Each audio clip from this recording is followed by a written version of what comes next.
In music, we have sound and silence. We've looked at how to write out sound, but how do we write out silence?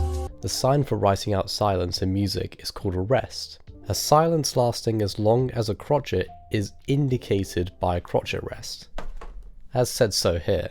In English terms, the rests here are equal in duration to these notes opposite. For writing a bar of silence, we use the semi-brief rest, apart from 4/2. Now this is a little tricky to explain, so good luck.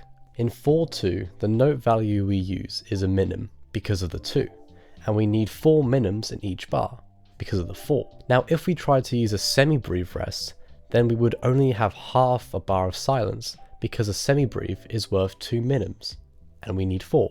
So we use a breve rest instead because it's worth 4 minims. Basically, a 4/2 bar of silence uses a breve rest, everything else uses a semi-breve rest. Sometimes there can be 2 melodies in one stave.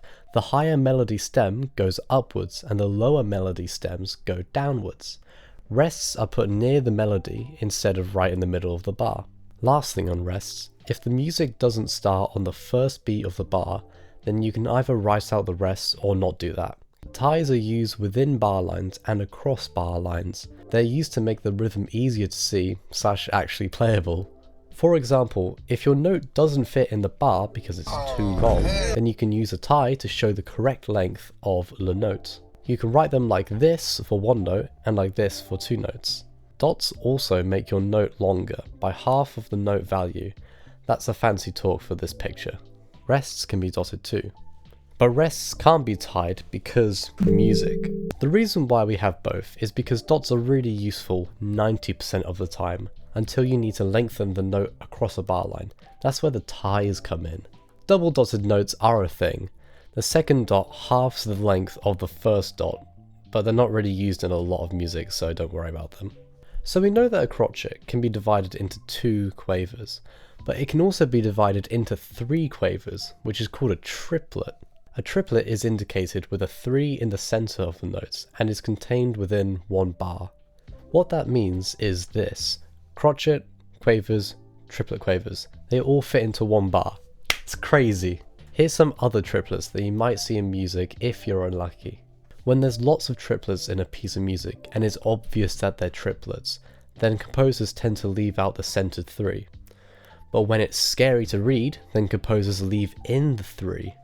Now things are about to get confusing, so brace yourself. We've looked at a lot of simple time signatures which uses a crotchet as a beat, like these ones. But we also have compound time signatures, which uses a dotted crotchet like these ones. What that means is the emphasis on the beginning of the beat is different, so the feeling of the rhythm is different.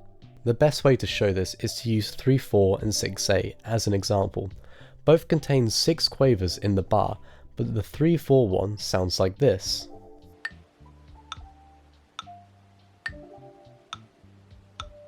While the 6/8 one sounds like this.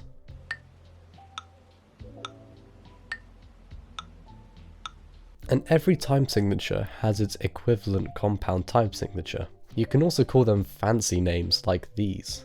The notation between the compound and simple time signatures is different, which helps when finding the beginning of the strong beats. Take this example here. In 3/4, the crotchets all line up with the first and second beat. But in the 6/8 one, the rhythm goes over the beat, so a tie is needed so the universe doesn't explode. So all in all, music theory hurts my head. Hope you learned something, and I'll catch you dudes next time.